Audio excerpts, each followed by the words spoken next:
Zero Malabar സഭയുടെ പിതാവും തലവനും നമ്മുടെ അതിരൂപതയുടെ അധ്യക്ഷനുമായ major archbishop Mar Raphael Thattil പിതാവേ,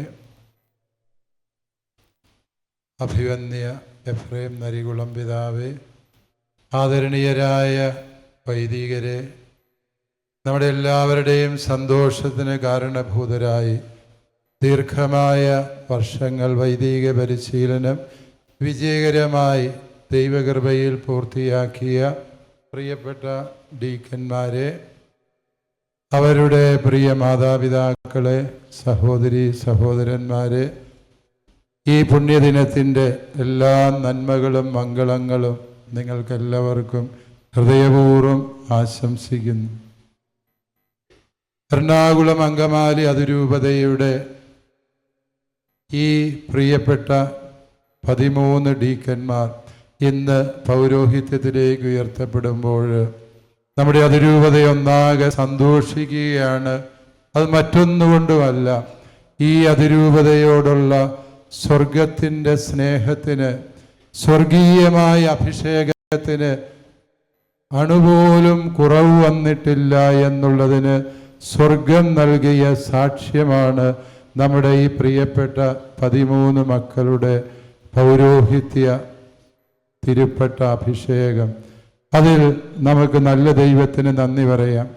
ഈ ഡീക്കന്മാരെല്ലാവരെയും അവരുടെ ശംശാന പട്ടത്തിന് മുമ്പും തിരുപ്പട്ടത്തിന് മുമ്പും വ്യക്തിപരമായി കണ്ട് സംസാരിക്കാൻ എനിക്ക് ഇടവന്നിട്ടുണ്ട്. അവരെല്ലാവരും ഒരുപാട് പ്രതിസന്ധികളിലൂടെ, വേദനകളിലൂടെ, ഒറ്റപ്പെടലുകളിലൂടെ ഒക്കെയും പരിശീലന കാലഘട്ടത്തിൽ കടന്നുപോയതിൻ്റെ സങ്കടങ്ങൾ എന്നോട് പങ്കുവച്ചിട്ടുണ്ട്.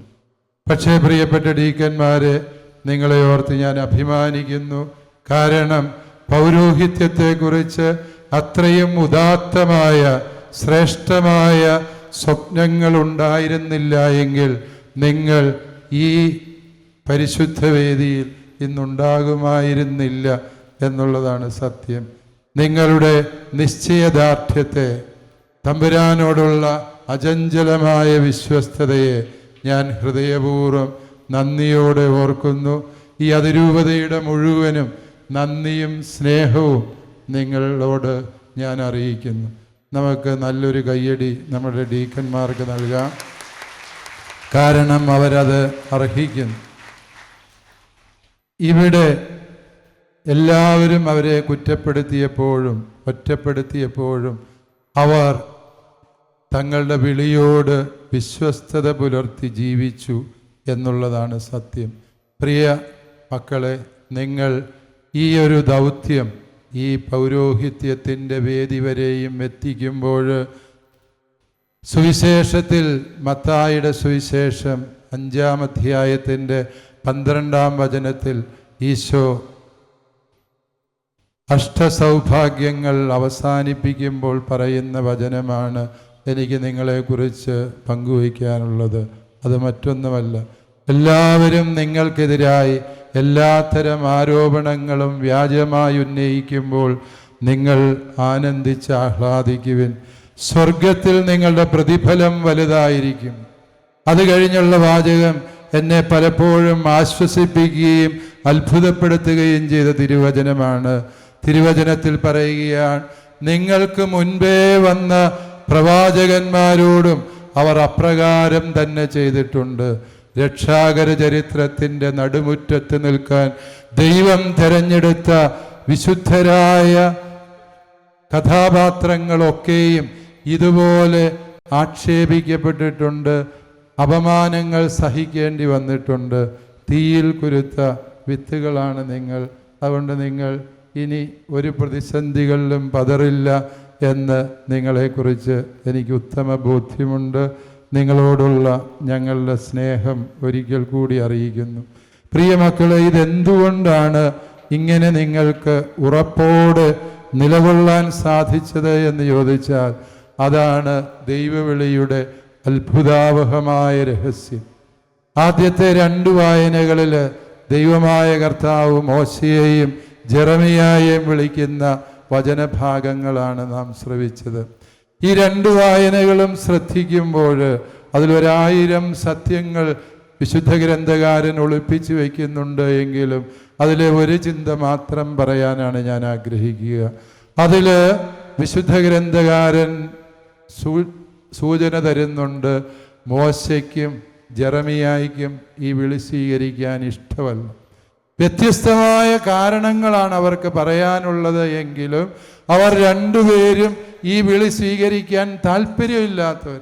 കാരണം എന്ത് എന്ന് ചോദിച്ചാൽ, ഈ വിളിയുടെ വഴി എന്ന് പറയുന്നത് ജീവിതം സമ്പൂർണമായും സമർപ്പിക്കേണ്ടതാണ് എന്നുള്ളത് മറ്റാരേക്കാളും ഈ വിളി കിട്ടുന്നവർക്കറിയാം. പ്രിയമുള്ളവരെ, അവിടെയും ഇവിടെയും ഇരുന്ന് വൈദികരെയും സന്യസ്തരെയും അധിക്ഷേപിക്കുക എളുപ്പവ, കല്ലെറിയുക എളുപ്പവ, അവരെക്കുറിച്ച് സോഷ്യൽ മീഡിയയിൽ അധിക്ഷേപങ്ങൾ പറയുക എളുപ്പവ.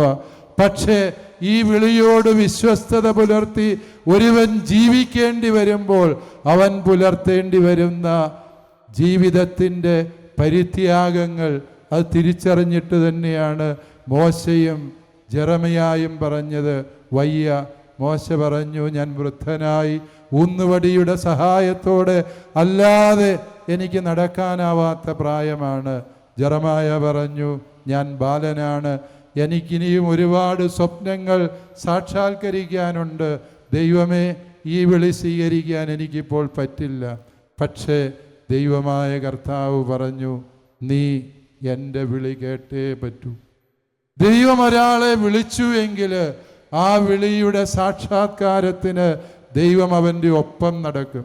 ഞാൻ ഡീക്കന്മാരുടെ വാർഷിക ധ്യാനം നടത്താറുള്ളപ്പോൾ ഡീക്കന്മാർ പലപ്പോഴും എന്നോട് ചോദിക്കാറുള്ളൊരു ചോദ്യം ഇതാണ്: പിതാവേ, ഞങ്ങൾക്ക് പലവട്ടം ദൈവവിളിയെക്കുറിച്ച് സംശയം തോന്നും, വിട്ടുപോയാൽ കൊള്ളാമെന്ന് ഇടയ്ക്കിടയ്ക്കൊക്കെ തോന്നും, എന്നാലും പോകാൻ തീരുമാനിക്കാൻ പറ്റിയില്ല. വീണ്ടും ഏതെങ്കിലും കാരണം കൊണ്ട് ദൈവമായ കർത്താവ് ഞങ്ങളെ സ്നേഹിക്കുന്നതായി ഞങ്ങൾക്ക് തോന്നി. അവസാനം പരിശീലനം പൂർത്തിയായി. ഞങ്ങളുടെ ദൈവവിളി യഥാർത്ഥത്തിൽ സത്യമായ ദൈവവിളിയാണ്. പല ഡീക്കന്മാരുടെയും ന്യായമായ സംശയം ഞാൻ അവരോടൊക്കെ പറയാറുണ്ട്, പ്രിയമക്കളെ, ഇതുതന്നെയാണ് ദൈവവിളി എന്ന് പറയുക.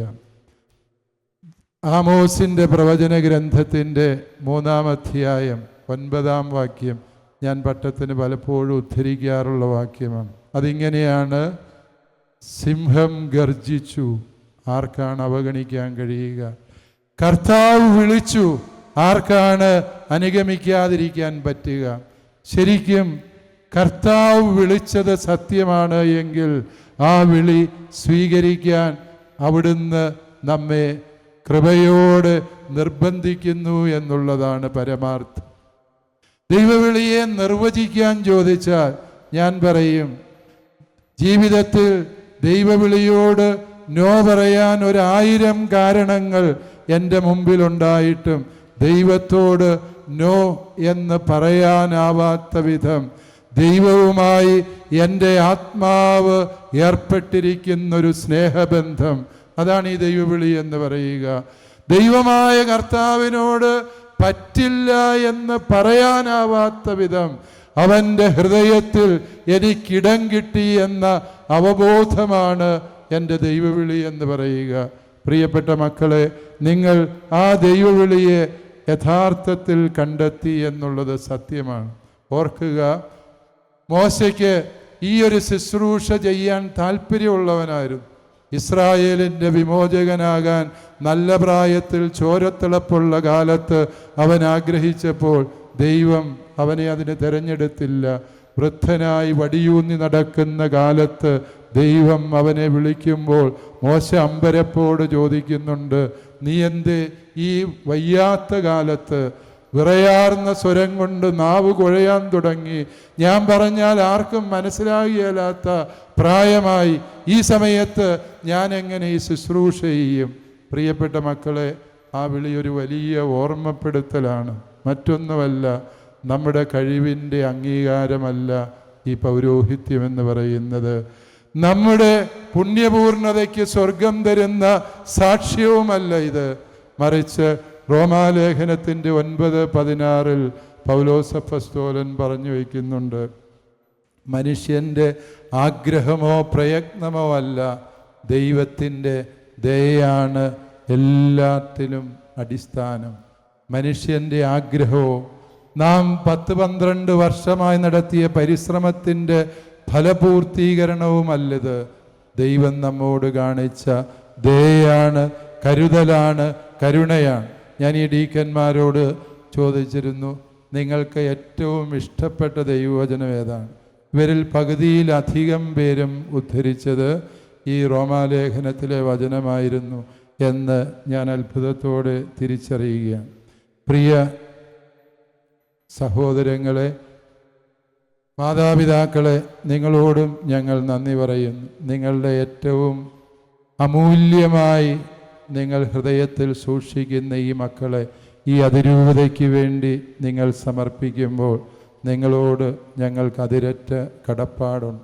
ഇവരിൽ പലരും വീട്ടിലെ ഏക സന്താനമാണ്, ഏക ആൺതരിയാണ് പലരും. എന്നിട്ടും അവരെ കർത്താവിൻ്റെ ബലിവേദിയിൽ സമർപ്പിക്കാൻ നിങ്ങളെടുക്കുന്ന ത്യാഗത്തിൽ മോറിയാമല കയറുന്ന അബ്രാഹത്തിൻ്റെ ഹൃദയസ്പന്ദനങ്ങളും വേദനകളുമുണ്ട് എന്ന് ഞങ്ങൾക്കറിയാം. പക്ഷേ ഓർക്കുക, ഈ മക്കളെ ദൈവം വിളിച്ചത് നിങ്ങൾക്കും അനുഗ്രഹമാകാൻ വേണ്ടിയാണ്. ഓരോ ദൈവവിളിയും വാസ്തവത്തിൽ അനുഗ്രഹമാകാനാണ്. അബ്രാഹത്തോട് ദൈവം പറഞ്ഞു, അബ്രാഹമേ, ഇനി മുതൽ നീ ഒരു അനുഗ്രഹമായിരിക്കും. വചനം ശ്രദ്ധിച്ച് വായിക്കുമ്പോൾ നമുക്ക് മനസ്സിലാകും, വിളി കിട്ടിയവൻ ചെല്ലുന്നിടത്തെല്ലാം അനുഗ്രഹമുണ്ടാകുന്നു എന്നുള്ളത് പരമാർത്ഥമായ സത്യമാണ്. യാക്കോബ്, അവൻ അത്ര നല്ല സ്വഭാവ ഗുണമുള്ളവനൊന്നും ആയിരുന്നില്ല എന്ന് പൂർവ്വപിതാക്കന്മാരുടെ ചരിത്രം വായിക്കുമ്പോൾ നമുക്കറിയാം. പക്ഷേ ലാബാൻ എന്ന അമ്മായിപ്പൻ്റെ വീട്ടിൽ അവൻ കടന്നു ചെല്ലുമ്പോൾ അവന് ഏക്കമുട്ടിയ ഏതാനും ആട്ടും കുഞ്ഞുങ്ങളും അതുപോലെ ക്ഷയിച്ചു തുടങ്ങിയ ഒരു തൊഴുത്തും മാത്രമാണ് ഉണ്ടായിരുന്നത്. 7 കൊല്ലം ലാബാൻ്റെ തൊഴുത്തിൽ, ആ പറമ്പിൽ യാക്കോബ് പണിയാൻ തുടങ്ങിയപ്പോൾ തിരുവചനം സാക്ഷ്യപ്പെടുത്തുകയാണ്, തൻ്റെ അഭിഷിക്തനായ യാക്കോബിനെ പ്രതി ദൈവം ലാബാന്റെ ഭവനത്തെ അനുഗ്രഹിച്ചു. പ്രിയ മാതാപിതാക്കളെ, നിങ്ങൾ ചെയ്യുന്ന ഈ ത്യാഗം സത്യമായും നിങ്ങൾക്കൊരിക്കലും നഷ്ടമാകാതിരിക്കാൻ ദൈവം ഈ ത്യാഗത്തെ പ്രതി നിങ്ങളുടെ കുടുംബങ്ങളെ അനുഗ്രഹിക്കും. ഇവരെ മാത്രം, ഈ കുടുംബങ്ങളെ മാത്രമല്ല, ഇവർ ഈ അതിരൂപതയ്ക്ക് മുഴുവനും അനുഗ്രഹമാവുകയാണ്. ജോസഫ് എന്ന പൂർവ്വപിതാവ്, അദ്ദേഹം പൊത്തീഫാറിൻ്റെ കുടുംബത്തിൽ അടിമയായി ജോലി ചെയ്യുന്ന നാളുകളിൽ ഉൽപ്പത്തി പുസ്തകം 39-ാം അധ്യായം 5-ാം തിരുവചനത്തിൽ നമ്മൾ വായിക്കുന്നത് ഇപ്രകാരമാണ്: ജോസഫിനെ പ്രതി, തൻ്റെ ദാസനായ ജോസഫിനെ പ്രതി ദൈവമായ കർത്താവ് പൊത്തീഫാറിൻ്റെ കുടുംബത്തെ അനുഗ്രഹിച്ചു. ഒരച്ഛനും ഏതെങ്കിലും വിധത്തിലുള്ള ഭൗതികമായ സംവിധാനങ്ങൾ സ്വന്തം വീടിനൊരുക്കി കൊടുത്ത് ആ വീടിനെ അഭിവൃദ്ധിപ്പെടുത്താമെന്ന് തെറ്റിദ്ധരിക്കരുത്. അത് അസാധ്യമാണ്, അത് അപകടകരവുമാണ്. അതേസമയം പ്രിയ വൈദിക സഹോദരങ്ങളെ, നാം ദൈവം ഭരമേൽപ്പിച്ച ശുശ്രൂഷയോട് വിശ്വസ്തയോടെ വ്യാപരിക്കുമ്പോൾ നാം ചെല്ലുന്നിടത്തെല്ലാം നാം അനുഗ്രഹത്തിന് നിമിത്തമാകും. നമ്മുടെ മാതാപിതാക്കൾക്ക്, സഹോദരങ്ങൾക്ക്, നമ്മുടെ ഇടവകയ്ക്ക്, സർവർക്കും നാം അനുഗ്രഹമായി തീരുന്നു. അതിൻ്റെ കാരണം ഞാൻ അത്ഭുതത്തോടെ വായിക്കാറുണ്ട്. ഉൽപ്പത്തി പുസ്തകം 18-ാം അധ്യായത്തിൽ ദൈവമായ കർത്താവ് മാമ്രയുടെ ഓക്കുമരച്ചോട്ടിൽ അബ്രാഹത്തെ കാണാൻ വന്നിട്ട് തിരിച്ചു നടക്കുകയാണ്. തിരിച്ചു നടക്കുമ്പോൾ ദൈവം പറയുക, അബ്രാഹം എൻ്റെ പ്രിയപ്പെട്ട തിരഞ്ഞെടുക്കപ്പെട്ടവനാണ്, അവനോട് പറയാതെ ഞാൻ എങ്ങനെയാണ് സോദോം ഗോമോറായുടെ വിധി നിർണയിക്കുക? ദൈവം അബ്രാഹത്തോട് പറഞ്ഞു, അബ്രാഹമേ, ഞാൻ സോദോം ഗോമോറ നശിപ്പിക്കാൻ പോവുകയാണ്. അബ്രാഹം മാധ്യസ്ഥം വഹിച്ചു, ചെയ്യരുത് ദൈവമേ. 50 പേര്, 40 പേര്, 30 പേര്, 20, 10 അബ്രാഹം ആ ജനതയ്ക്ക് വേണ്ടി മാധ്യസ്ഥം വഹിച്ചു. ആമോസിൻ്റെ പ്രവചന ഗ്രന്ഥത്തിൽ നിന്ന് തന്നെ 3-ാം അധ്യായം 7-ാം വചനം വായിക്കുമ്പോഴെല്ലാം എനിക്ക് വലിയ ഉൾപ്പുളകം തോന്നുന്ന വചനമാണ്. തൻ്റെ തിരഞ്ഞെടുക്കപ്പെട്ട പ്രിയപ്പെട്ടവരോട് ആലോചന ചോദിക്കാതെ ദൈവമായ കർത്താവ് ഒരിക്കലും ഒന്നും പ്രവർത്തിക്കുന്നില്ല. പ്രിയ സഹോദരന്മാരെ, നിങ്ങളോട് ഇന്നു മുതൽ ദൈവമായ കർത്താവ് ആലോചന ചോദിക്കാൻ തുടങ്ങുകയാണ്. നിങ്ങളോട് ചോദിക്കാതെ നിങ്ങളുമായി ബന്ധപ്പെട്ട ഒരു കാര്യത്തിലും തീരുമാനമെടുക്കാൻ ദൈവം ആഗ്രഹിക്കുന്നില്ല എന്നുള്ളതാണ്. പൗരോഹിത്യത്തിലൂടെ നമുക്ക് കൈവരുന്ന ഏറ്റവും വലിയ സൗഭാഗ്യം ഇതാണ് എന്ന സത്യം പ്രിയ സഹോദരങ്ങളെ നമുക്ക് ഹൃദയത്തിൽ സൂക്ഷിക്കാം.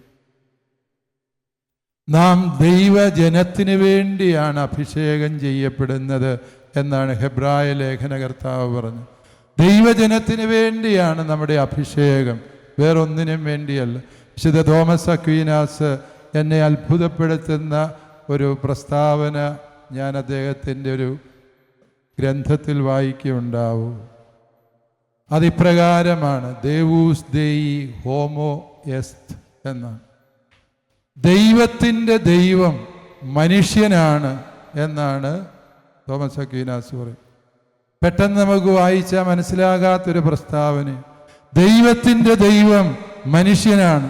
കാരണം ഈ മനുഷ്യന് നല്ലത് വരാൻ വേണ്ടി ദൈവം ഏത് വിട്ടുവീഴ്ചയ്ക്കും തയ്യാറാണ്. ഇവനെ സ്വസ്ഥനാക്കാൻ ദൈവമായ കർത്താവ് തൻ്റെ ഏകജാതൻ്റെ ജീവനർപ്പിക്കാൻ തയ്യാറാണ്.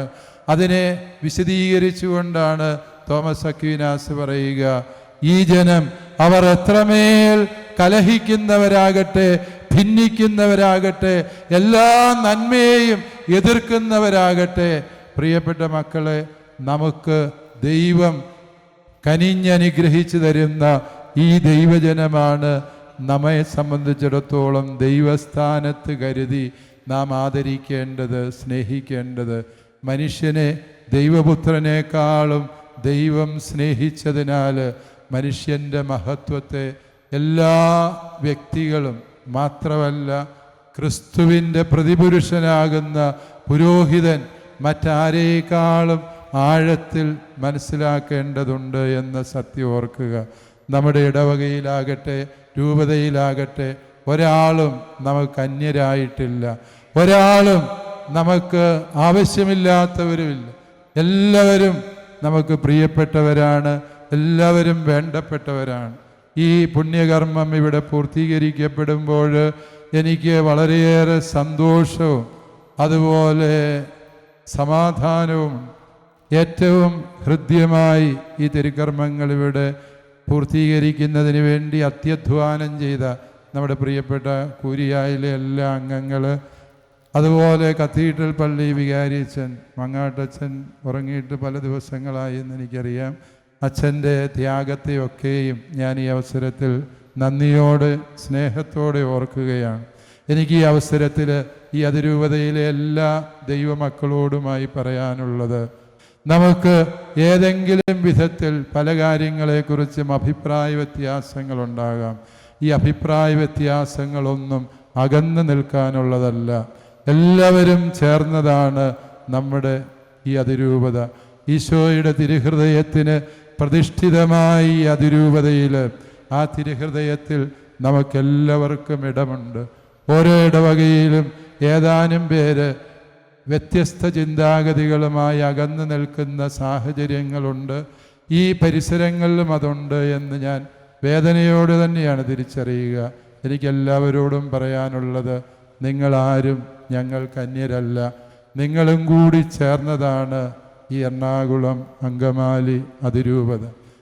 നിങ്ങൾക്ക് ഇഷ്ടപ്പെട്ടാലും ഇഷ്ടപ്പെട്ടില്ലെങ്കിലും ദൈവകൃപയാലും പരിശുദ്ധ സിംഹാസനത്തിൻ്റെ മനോഗുണത്താലും ഈ അതിരൂപതയുടെ മെത്രാപ്പോലീത്ത റാഫേൽ തട്ടിൽ പിതാവാണ്. ആ പിതാവിനെ അംഗീകരിക്കാതെ, ആ പിതാവിൻ്റെ കൽപ്പനകൾ അനുസരിക്കാതെ, ആ പിതാവിൻ്റെ നിർദ്ദേശങ്ങൾ നടപ്പിലാക്കാതെ നിങ്ങൾക്കാർക്കും ഈ അതിരൂപതയിൽ പരിശുദ്ധ കത്തോലിക്ക സഭയിലെ അംഗങ്ങൾ എന്ന് പറഞ്ഞ് ജീവിക്കാനാവില്ല എന്നത് ഞാൻ സ്നേഹത്തോടെ ഓർമ്മിപ്പിക്കുകയാണ്.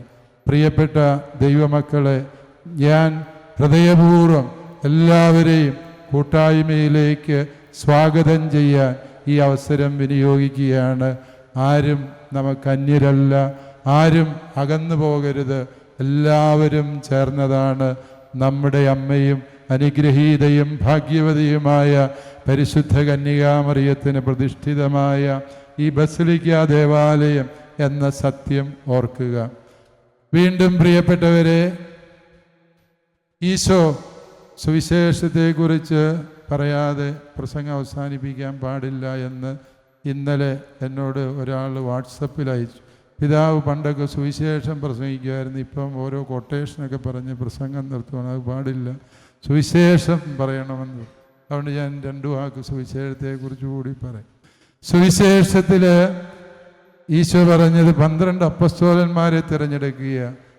ദൈവപുത്രനായിട്ടും സർവജ്ഞാനിയായിട്ടും രാവിളുക്കോളം പ്രാർത്ഥിച്ച് വിറയാർന്ന സ്വരത്തോടെ 12 അപ്പസ്തോലന്മാരെ തിരഞ്ഞെടുക്കുന്ന കർത്താവ് നമുക്കൊരു വലിയ മാതൃകയാണ്. നാം ഓരോരുത്തരുടെയും വിളിയെ ദൈവം എത്രമാത്രം ആദരിക്കുന്നു എന്നുള്ളതിൻ്റെ സൂചന.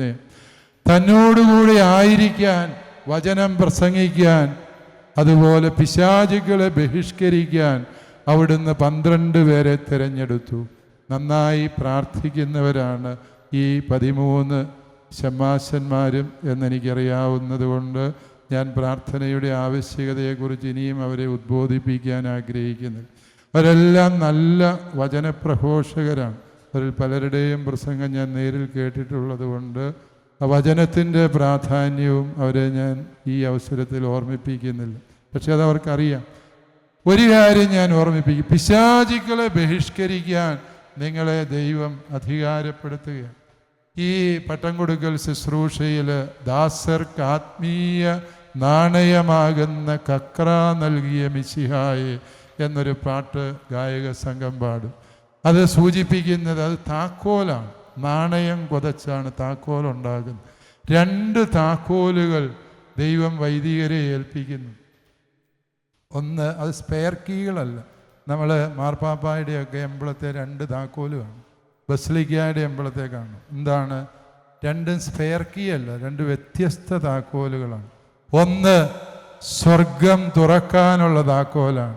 പ്രിയ മക്കളെ, നിങ്ങൾ വിളിച്ചാൽ സ്വർഗം തുറക്കപ്പെടും. പരിശുദ്ധാത്മാവ് സ്വർഗത്തിൽ നിന്ന് ഇറങ്ങി വരും. സമർപ്പിക്കപ്പെട്ട അപ്പത്തെയും വീഞ്ഞിനെയും ഈശോമിശിഹായുടെ തിരുശരീര രക്തമാക്കി മാറ്റും. നിങ്ങൾ വിളിച്ച് പ്രാർത്ഥിച്ചാൽ രോഗികൾ സുഖപ്പെടും. കാരണം സ്വർഗം തുറക്കാനുള്ള അധികാരം നിങ്ങൾക്ക് ദൈവം തരികയാണ്. 2ാമത്തെ താക്കോല്, അത് പ്രധാനപ്പെട്ട താക്കോലാണ്. അത് നരകം പൂട്ടി സൂക്ഷിക്കാനുള്ള താക്കോൽ. താക്കോലുകൾ തമ്മിൽ മാറരുത്. ചിലർക്കത് മാറിപ്പോവും. ചിലർ സ്വർഗം പൂട്ടിയിടുകയും നരകം തുറന്നിടുകയും ചെയ്യും. കേൾക്കാൻ ചെവിയുള്ളവർ കേൾക്കട്ടെ. അതുകൊണ്ട് എനിക്ക് പറയാനുള്ളത്, നമ്മൾ ഈശോ പറഞ്ഞില്ല, പിശാചുക്കളെ ബഹിഷ്കരിക്കുക. നമ്മുടെ ചുറ്റുവട്ടത്തെ ദൈവമക്കളുടെ മേൽ പിശാചിൻ്റെ ഭരണമുണ്ട് എങ്കിൽ യുവജനങ്ങൾ വഴിതെറ്റിപ്പോകുന്നു, കുടുംബ ബന്ധങ്ങളിൽ അസ്വസ്ഥതയുണ്ടാകുന്നു, ഇടവകളിൽ പ്രതിസന്ധികൾ ഉണ്ടാകുന്നു എന്നൊക്കെ പറയുമ്പോൾ പ്രിയപ്പെട്ട വൈദികരെ, നമ്മൾ തിരിച്ചറിയണം, നരകത്തെ പൂട്ടി സൂക്ഷിക്കാൻ ദൈവം തന്ന താക്കോല്, ദൈവം ഭരമേൽപ്പിച്ച ഉത്തരവാദിത്വം നമ്മൾ ശരിയായ രീതിയിൽ നിറവേറ്റിയോ എന്ന്. നമ്മൾ നമ്മുടെ ഉത്തരവാദിത്വങ്ങളിൽ വരുത്തുന്ന വീഴ്ചയാണ് ദൈവജനത്തിൻ്റെ മേൽ നരകപിശാചിൻ്റെ പ്രവർത്തനങ്ങൾ വർദ്ധിക്കുന്നതിന് നിമിത്തമാകുന്നത് എന്നുള്ള സത്യം പ്രിയപ്പെട്ടവരെ നമുക്ക് മനസ്സിലാക്കാം.